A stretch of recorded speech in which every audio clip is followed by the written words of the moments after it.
Namaste and welcome to the deep dive. Today we're setting off on a bit of an extraordinary journey into the unseen, the fundamental structures that make life tick all around us and yes, inside us too.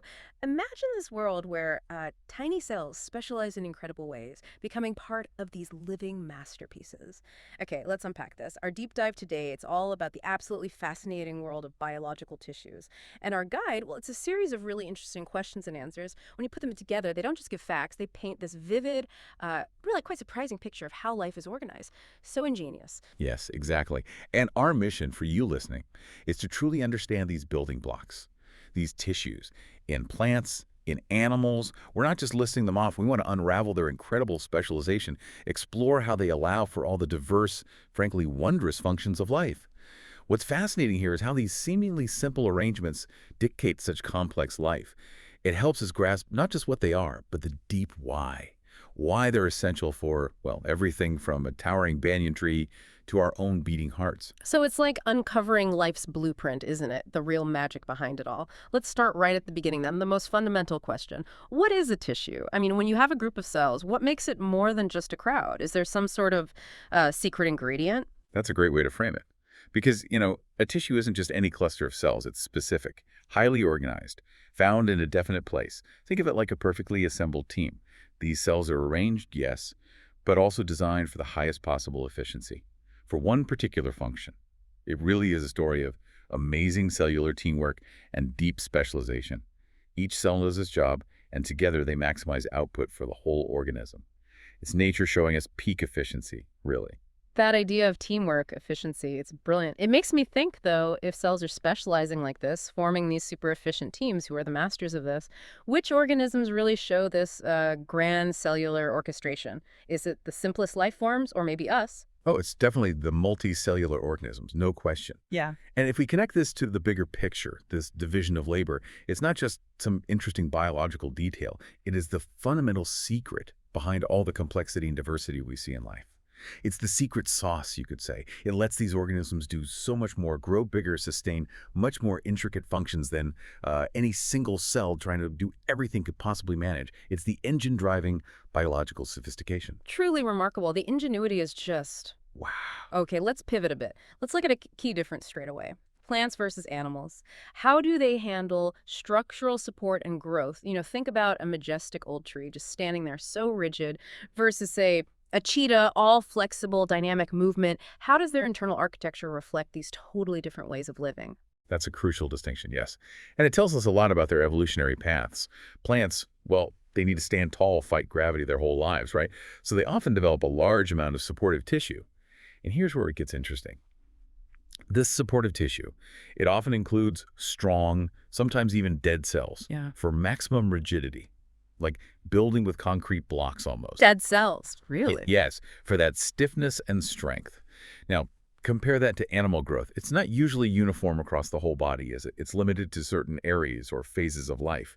Plants, though, they uniquely have these special tissues that keep dividing throughout their life, but they're localized in specific growth zones. Imagine trying to stand stock still your whole life in one spot. You'd need incredible internal scaffolding, wouldn't you? That's the plant solution. What an image. That really helps picture it. So, talking about growth, let's get into the first major classification of plant tissues based on this ability to divide. We could think of them as maybe the growth engines versus the specialized builders. Exactly. That's a good way to put it. We basically categorize them into two main types. First, you have meristematic tissues. These are the cells that are continuously dividing, like the plant's tireless construction crew, always adding more. And then you have the permanent tissues. These are the specialized ones that have stopped dividing. They've taken on their final roles. They're the finished structures, you could say. Right, the construction crew and the finished building. Let's zoom in on those meristematic tissues then, the growth engines. Where exactly do we find these powerhouse zones in a plant? And specifically, which type is the architect responsible for making a plant grow taller? Reaching for the sun, digging deeper for water. Their location is very specific. Always where the action is, where active growth is happening. Right. So think the very tips of stems and roots. And for increasing the length, that vertical growth you mentioned, reaching up and down, that's the job of the apical meristem. It's literally the plant's vertical expansion team, pushing growth at the very edges. Okay, apical meristem for length. Hmm. So what happens to these super busy dividing cells once they've done their bit for, say, lengthening the stem? Do they stop or do they change, take on a new permanent job? They absolutely take on a permanent job. It's a really fascinating process called differentiation. These versatile cells, they essentially commit. They take on a permanent shape, a fixed size, and a very specific function. And that process forms what we call permanent tissue. That's where their dedicated roles really start defining the plant structure and how it works. Amazing. A career change for cells. Okay, let's explore these permanent tissues, starting with the simple ones, the ones made of just one cell type. What's the most common simple permanent tissue? The sort of general purpose one, thin walls, lots of space between cells, like the plant's basic filler. That would be parenchyma, yes, the versatile filler tissue, but it's more than just filler. What's captivating is its adaptability. It's a brilliant strategy. For instance, when parenchyma cells have chlorophyll, we call it chlorenchyma. And what does it do? Photosynthesis, the plant's own food factory. And then there's aerenchyma. That's parenchyma with large air cavities inside. Gives buoyancy, allows aquatic plants to float so gracefully. It really shows nature's genius reusing one basic type for such different vital jobs. So even the filler has hidden superpowers. Okay, what about plants needing flexibility? Like those delicate tendrils reaching out or climbing stems swaying. How do they bend without breaking? Which tissue gives them that elasticity? For that essential flexibility, the tissue you're looking for is collenchyma. It's like having living biological springs built in. Allows movement, resilience. Crucial for plants that need to twist and reach. And for the opposite, sheer unyielding strength, stiffness, like that incredibly tough husk of a coconut, that's serious plant armor. What tissue is behind that kind of robust structure? That is the work of sclerenchyma. This tissue is usually made of dead cells. Their walls are heavily thickened with something called lignin. Lignin is this tough polymer. It makes them hard, stiff, provides immense structural integrity, just like that coconut husk, or even the gritty bits in a pear fruit. Right, okay. Dead cells again for toughness. Mm-hmm. Now, moving to the plant skin, the protective layers. What's the main job of the epidermis, that outermost layer? And what about those tiny little pores, usually on leaves, the gateways for gas exchange? The epidermis is crucial. Its role is multifaceted, really. Protection is key against water loss, physical injury, even invading fungi. And those tiny pores you mentioned, those are called stomata, little openings, cleverly surrounded by specialized guard cells. They're absolutely vital for regulated gas exchange, letting CO2 in for photosynthesis, letting oxygen out. Guard cells controlling the gates. Clever. And for the older, woodier parts, like tree bark, there's another protective layer, right? Cork. What makes cork cells so waterproof and gasproof? Like a natural sealant. Yes, cork. The unique substance there is superin. It basically permeates the cork cell walls, making them impermeable. A fantastic shield against water loss, against pathogens, against the elements. Suberin. Got it. Okay, finally for plants, the complex permanent tissues, the sophisticated transport systems. Which tissue is the prime example, and what are its key pipes for moving water and minerals up the plant, defying gravity? A prime example is xylem. Definitely a complex tissue. Its key components for that upward transport of water and minerals are the trichides and vessels. Think of them as the plant's dedicated one-way water pipes, ensuring every part gets hydrated. Xylem for water up, and the other vital transport system, the one carrying the food, the sugars made in the leaves, down and around to all the other parts that need energy. That critical job falls to the phloem. Phloem is responsible for moving that manufactured food, mostly sugars, from the leaves to everywhere else, roots, fruits, storage areas. You can really think of xylem and phloem as the plant's incredibly efficient plumbing. One system for water and minerals going up, one for food going everywhere it's needed, working in perfect sync. It's just brilliant biological engineering, isn't it? Just amazing. Okay, let's switch gears now, completely, to the incredibly diverse, dynamic world of animal tissues, starting with the coverings and linings in our own bodies. Which tissue forms these protective barriers, keeping different systems separate, shielded, like our skin or the lining of our gut? That would be epithelial tissue. It's the main covering and protective barrier. For surfaces, external like skin and internal like the lining of organs, it acts like a selective barrier. That's very diverse. For example, think about the inner lining of your intestine. That's a columnar epithelium, tall, pillar-like cells, perfectly shaped for absorbing nutrients and secreting things like mucus or enzymes. Columnar like columns. Makes sense for absorption. Exactly. Or think of your skin. That stratified squamous epithelium, layers upon layers of flattened cells designed for protection against abrasion. So yes, imagine every surface, inside and out, covered by these specialized guards, each doing a vital job. Covering every inch. Okay, next up, the glue and support of the body. Connective tissue. What's the key difference in how its cells are arranged compared to those tightly packed epithelial cells? What makes connective tissue so versatile, forming everything from bone to blood? The key differentiator is that connective tissue cells are, well, they're usually loosely spaced. And crucially, they're embedded in an intercellular matrix. It's not just cells packed together. This matrix, the stuff between the cells, that's the real game changer. It Yeah. dictates the tissue's properties. In bone, the matrix is hard, calcified. In blood, the matrix is liquid plasma. In cartilage, it's firm but flexible. Ah, the matrix. That's the secret sauce. Precisely. This unique set of cells suspended in a matrix allows connective tissue its incredible diversity, supporting, binding, transporting, storing energy. It does it all, thanks to the variations in the matrix and the cells within it. That makes so much sense now. Okay, let's look at some examples then. What is that fluid matrix of blood? The river of life flowing inside us, carrying oxygen, nutrients, everything. That fluid matrix is plasma.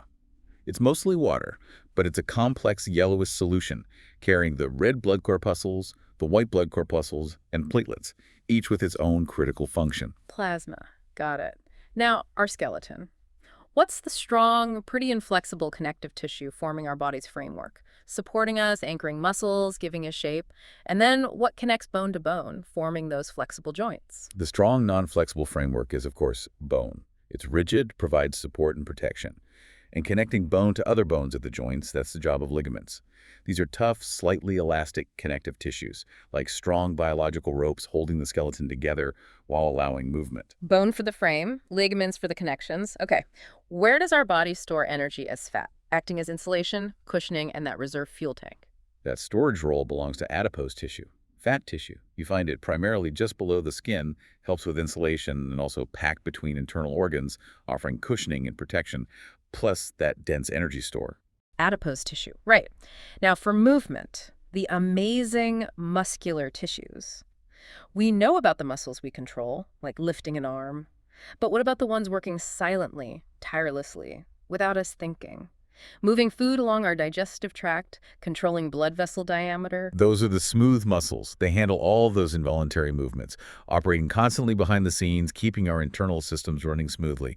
They're different from our striated or skeletal muscles, the ones we control voluntarily for movement. And then, of course, there's the very special case, cardiac muscle, found in only one place. The heart. Tell us about cardiac muscle. The tireless workers there, what makes them so incredibly special, able to beat nonstop for decades? Their characteristics are truly unique. The cells are cylindrical, yes, but they are branched, connecting with each other, and they're typically unenucleate, one nucleus per cell. But the really amazing part is their continuous, rhythmic contraction and relaxation. Throughout our entire lives, they never fatigue in the same way skeletal muscle does. Here's where it gets really interesting. The heart's own powerful, unwavering rhythm, its ability to beat automatically. That's all thanks to the incredible design of these specialized cardiac muscle cells. They can generate their own electrical impulses. Wow, a self-starting non-stop engine. Incredible. Okay, lastly, the superfast communicators. Nervous tissue. Which cells are specialized for picking up stimuli and transmitting them incredibly rapidly around the body? And what's that long, single, fiber-like part of these cells called? The main transmission line. Those specialized communicators are the nerve cells, or neurons. They are the body's high-speed messaging system, designed to transmit electrical and chemical signals extremely fast. And that single, long, fiber-like part you're asking about, that's the axon. It's like the main cable carrying the signal, often over long distances, very efficiently. Imagine that super-fast internal network, signals flashing everywhere in milliseconds. That's your nervous tissue making you think, feel, react. Absolutely mind-boggling speed and complexity. Okay, just to bring things together, a quick check on those plant tissues. Okay. Simple, permanent plant tissues. Which of these is not one? Parenchyma, collenchyma, sclerenchyma, or xylem? Ugh, good check. Xylem. Xylem is a complex permanent tissue, remember, because it's made of different cell types working together. Tracheids, vessels, xylem parenchyma, not just one type. So what does this all mean for you? Well, this deep dive, looking at these questions and answers, it really shows how life, in all its amazing forms, depends completely on this intricate cellular specialization and organization. From the solid trunk of a tree to the subtle dance of our own muscles and nerves, tissues are truly the unsung heroes, enabling life itself, constantly working, mostly unseen. What an eye-opening journey, really, through these living building blocks. I feel genuinely excited about how this has revealed the silent but incredibly powerful work tissues do everywhere. I really hope listening to this, you'll maybe look at the world a bit differently now. See a vibrant green leaf, or even just look at your own hand moving and have this newfound appreciation for the hidden brilliance, the complexity just beneath the surface. Absolutely. And as you do that, here's a thought to maybe mull over, a provocative one, perhaps. Considering this sheer diversity, this specialized efficiency of all these tissues we've touched upon, Mhm. how do you think the evolution of these distinct tissue types might have been the ultimate game changer? The key innovation that allowed life to flourish, to diversify into all the complex, magnificent forms we see on Earth today? It's a grand thought, isn't it? A truly profound question to end on. Thank you so much for joining us on the deep dive today. We really hope you'll continue your own explorations of the incredible world around you and the one within you. Until next time, stay curious.